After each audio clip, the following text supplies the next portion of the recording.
Ever have a talking doll rip out your voice box? Break out the refreshments.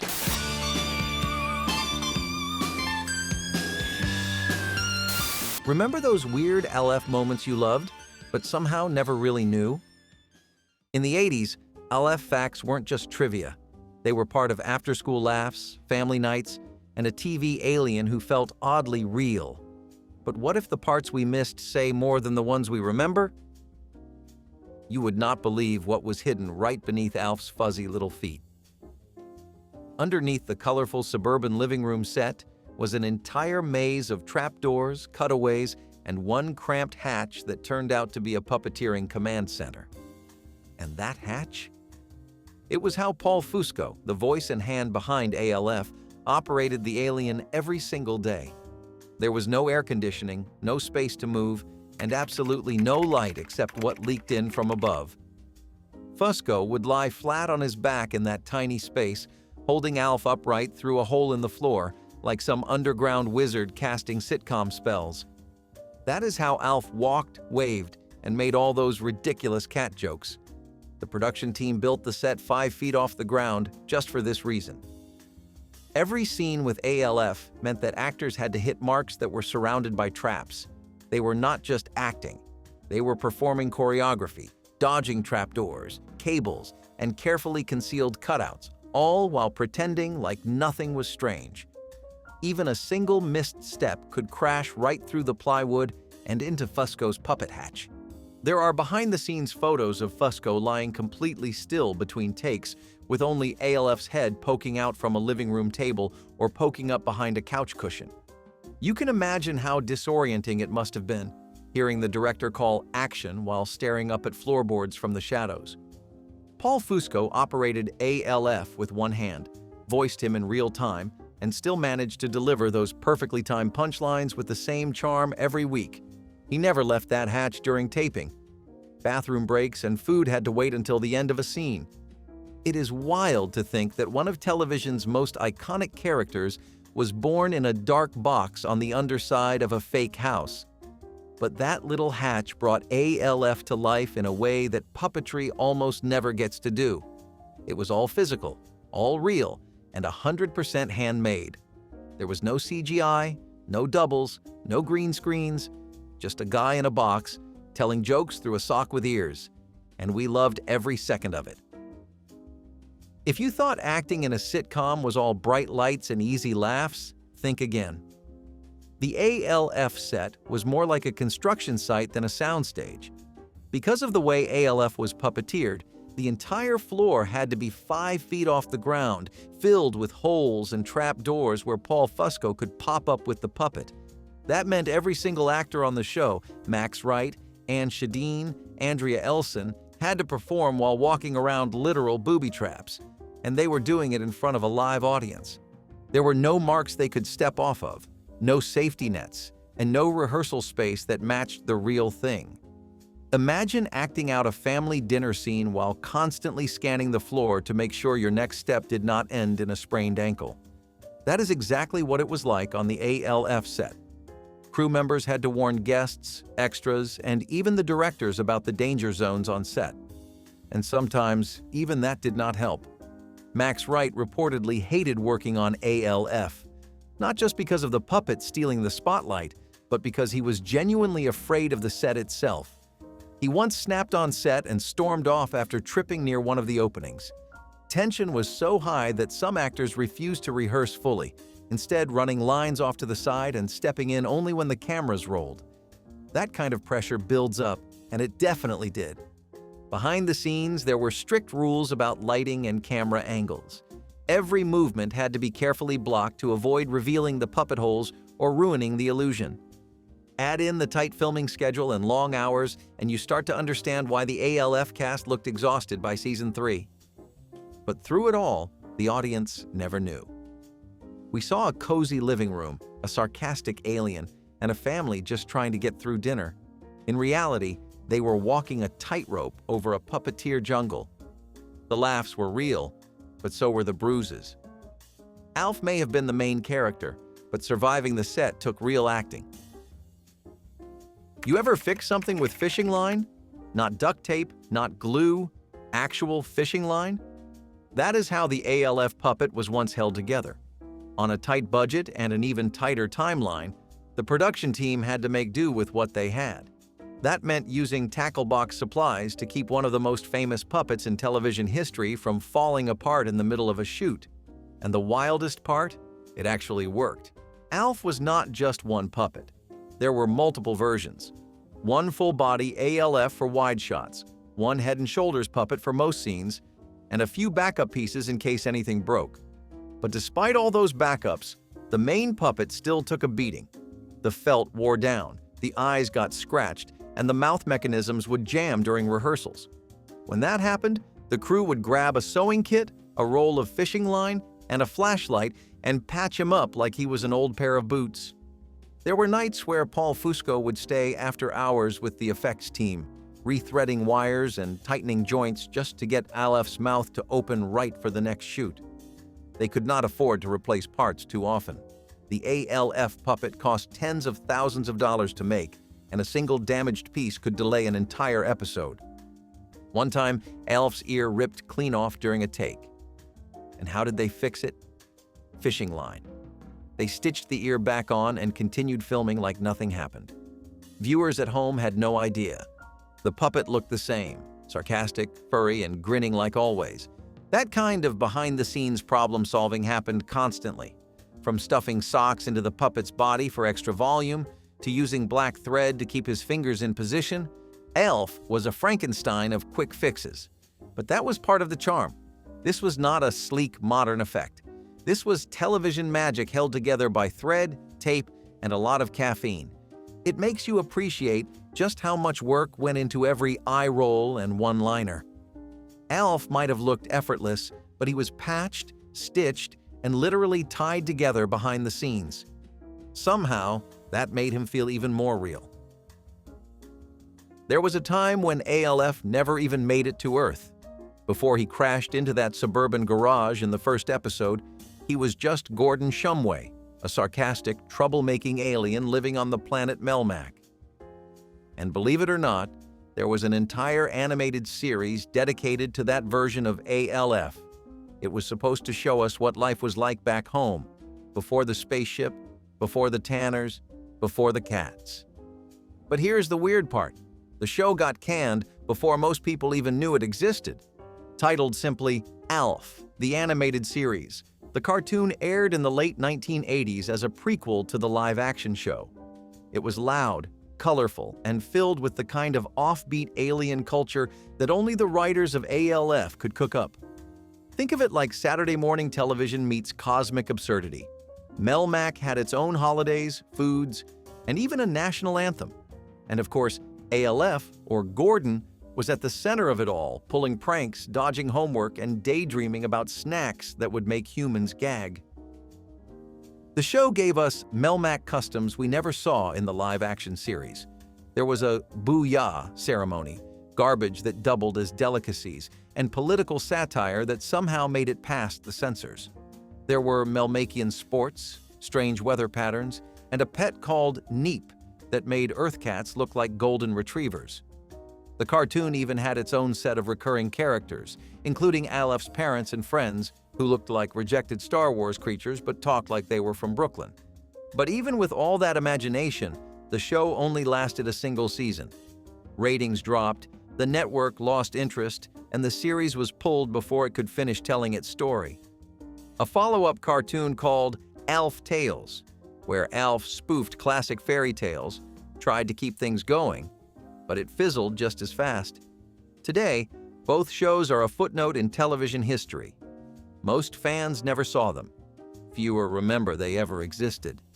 Still, that animated Melmac gave us a rare glimpse into what made ALF, well, ALF. It was weird, experimental, and just self-aware enough to work. And even though it disappeared almost overnight, it added a whole layer to a character we thought we already knew.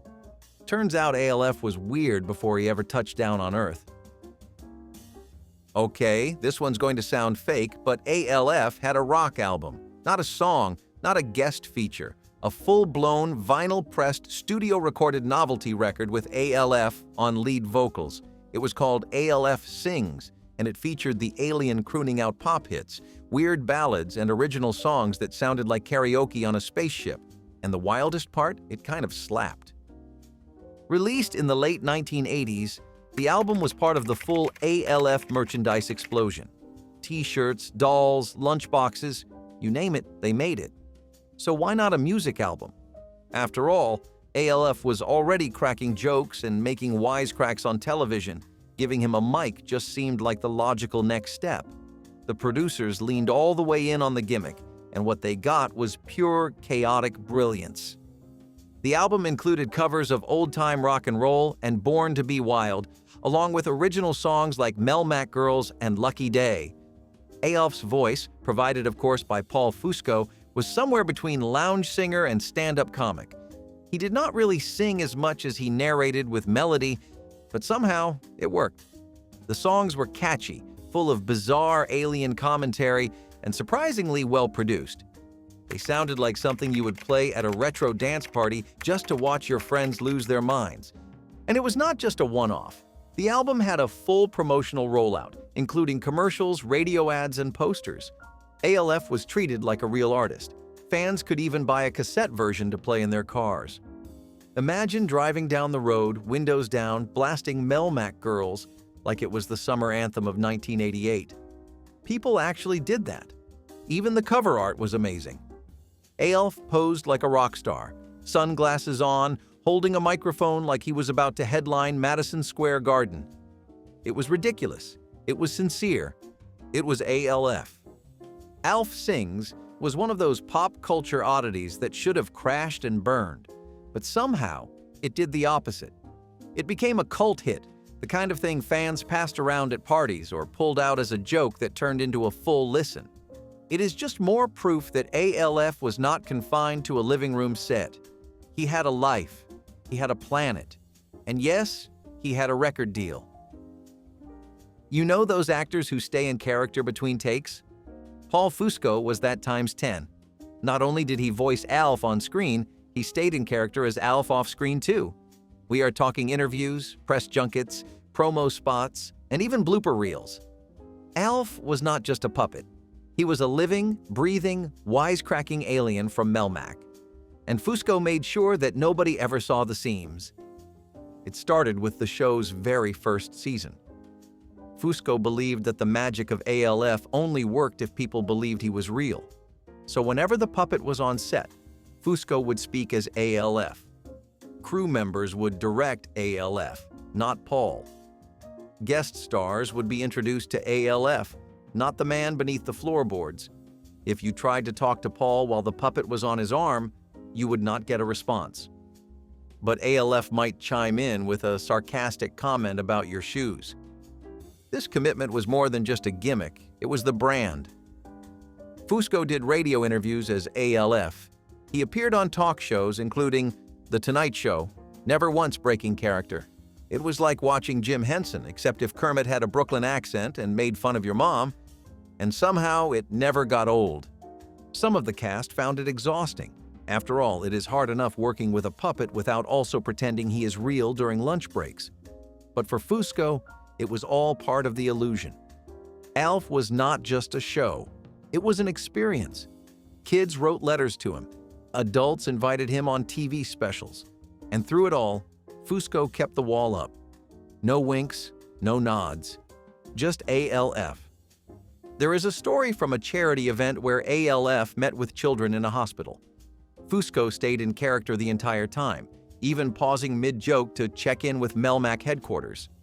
For those kids, ALF was real, and Fusco never gave them a reason to think otherwise.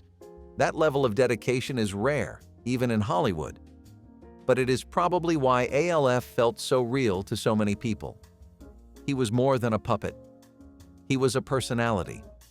And behind that fuzzy alien was a guy who never stopped playing along.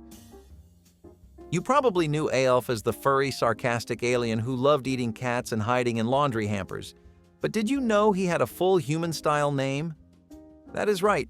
ALF was actually just a nickname. His real name was Gordon Shumway. It sounds more like a high school gym teacher than a wisecracking extraterrestrial, but it was canon from day one. And weirdly enough, it popped up more often than you might think, just never in ways that fans truly noticed.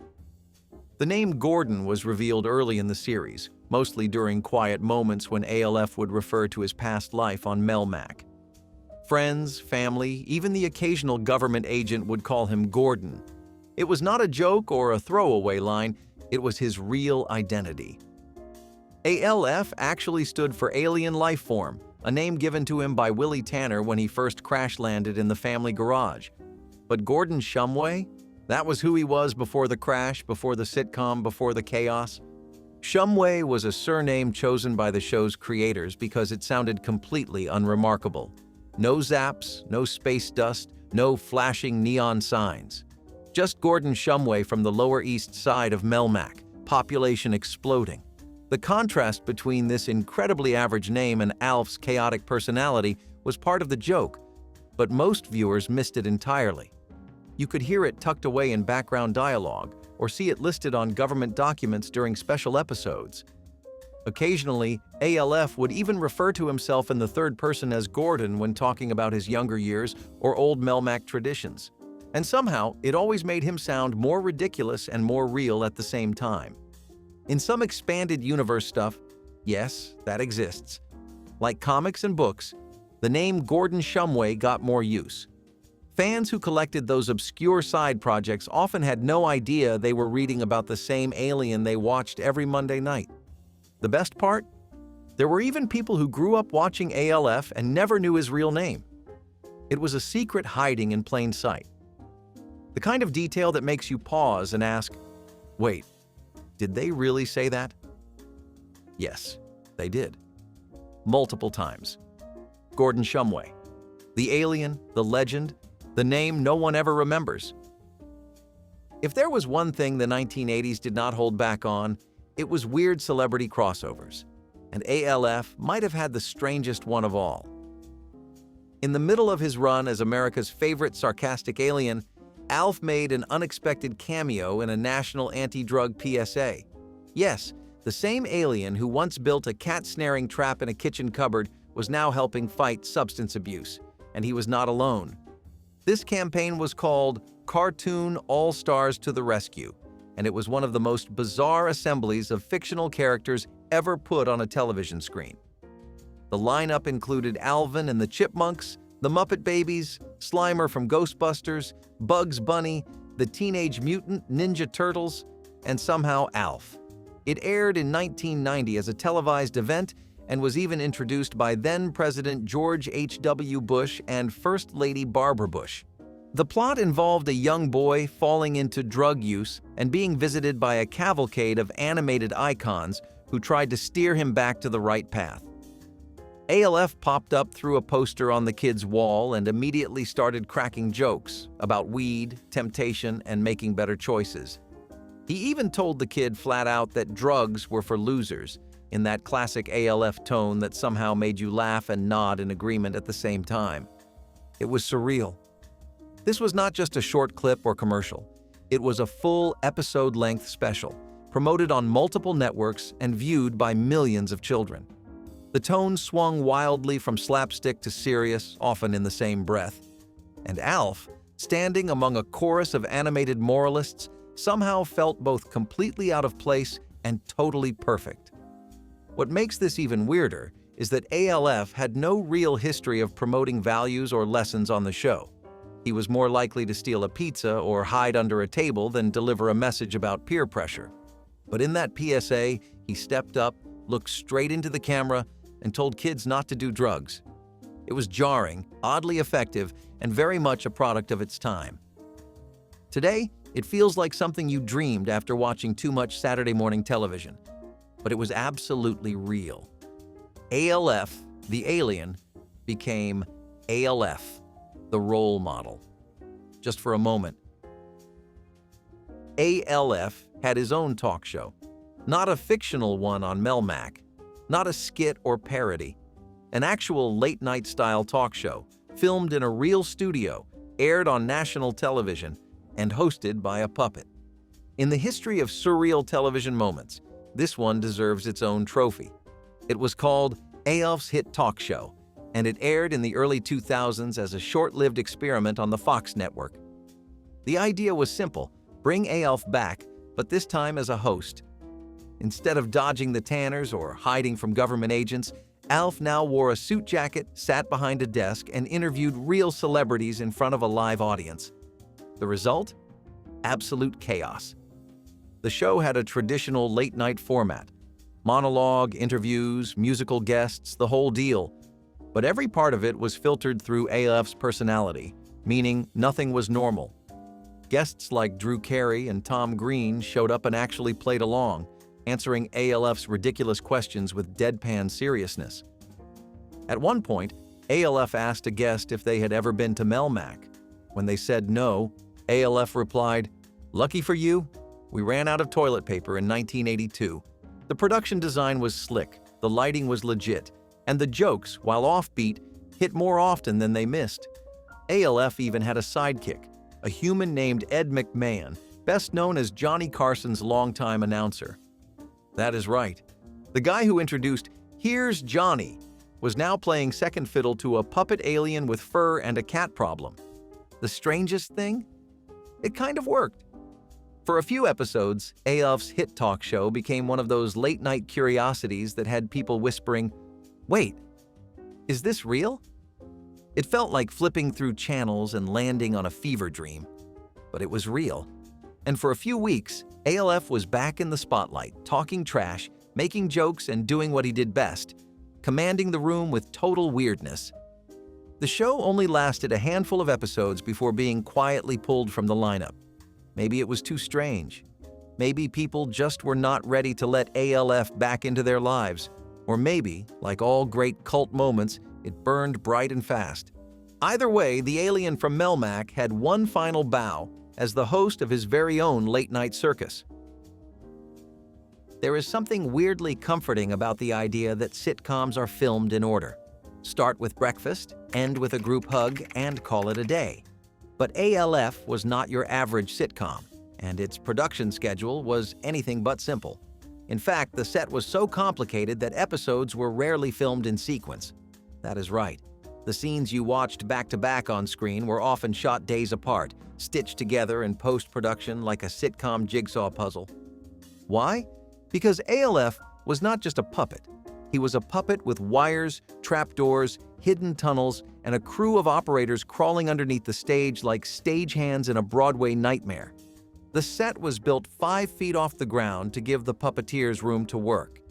That meant lighting had to be precise, camera angles had to hide the seams, and certain shots could only be done when everything lined up just right. So instead of filming scene 1 and then scene 2, the cast would often jump to scene 6, then scene 3, then maybe go back to scene 1, depending entirely on where the puppet crew was set up. Imagine trying to act out an emotional goodbye before you have even shot the hello. That was the ALF experience. Paul Fusco, who voiced and operated ALF, was under immense pressure to get every movement and line perfect. Unlike animation or modern CGI, there were no second chances once the camera rolled. Every blink, every gesture had to be synced perfectly with the script. And if someone flubbed a line, back to the beginning of the setup. So yes, ALF made us laugh, but the process behind the curtain was nothing short of a logistical circus. And filming out of order was just one of many sacrifices the team made to keep the illusion alive. If anything, it makes the final product even more impressive, because somehow, despite the chaos, it all came together. Sitcom finales are supposed to be sweet, maybe a little sad. The family moves on, the credits roll, and everyone feels okay. But ALF did something nobody expected. It ended on a genuinely dark cliffhanger, and it left fans hanging for years. The final episode of the series aired in 1990. It was called Consider Me Gone, and it did the opposite of what viewers were used to. Instead of a warm farewell or funny final gag, the episode ended with ALF being captured by the military. That is not a joke or a metaphor. Literally, the last thing we see is ALF being surrounded by armed government agents, hands in the air, as a helicopter circles overhead. The plot revolved around ALF making contact with his old alien friends who promised to pick him up and bring him back to Melmac, or what was left of it. But right before the pickup could happen, the authorities closed in. And that was it. No rescue, no escape, just ALF, cornered, helpless, and fading to black. The network promoted it like a regular season finale. No one warned viewers that this might be the last time they would ever see ALF. There was no special event, no press release, just a standard episode slot, and then silence. The show was canceled soon after. Fans were left confused, heartbroken, and wondering if their favorite alien was about to be dissected in a government lab. Years later, the creators admitted they never meant for that to be the end. They had planned a 5th season set inside a secret government facility where ALF would be held, and likely cause chaos. But when the cancellation hit, all those scripts went into a drawer, and ALF's fate was sealed. Until 1996, when a made-for-TV movie called Project ALF was released as a sort of closure. But by then, the damage was done. For many fans, the cliffhanger was their final memory of the show. It gave the whole series a strange, bittersweet ending. After all the jokes, the dinners, and the bad cat puns, this is how it ended. Not with a laugh, but with sirens. It is a gutsy move for a comedy, and one that still surprises people when they reach the finale today. ALF, America's favorite alien, left us with a question mark. Back before the internet turned every fandom into a scrollable timeline, being a fan took real effort. And for ALF's most dedicated followers, that meant joining the official ALF fan club, a real, physical mail-in club with newsletters, merch, and even secret codes based on Melmac customs. Yes, this actually existed. And yes, it was exactly as weird and wonderful as it sounds.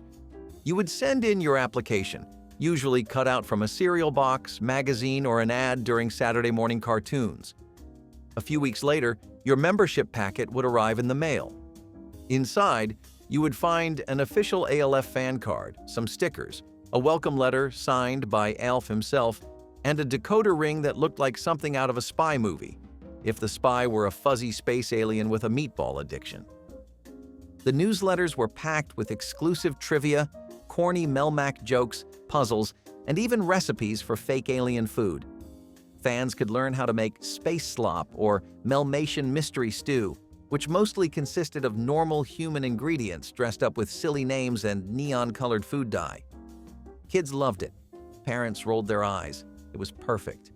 There were even fan-submitted letters and artwork, all of which got printed alongside short in-universe articles like Top 10 Things ALF Misses About Melmac or How to Keep Cats Safe from Curious Aliens.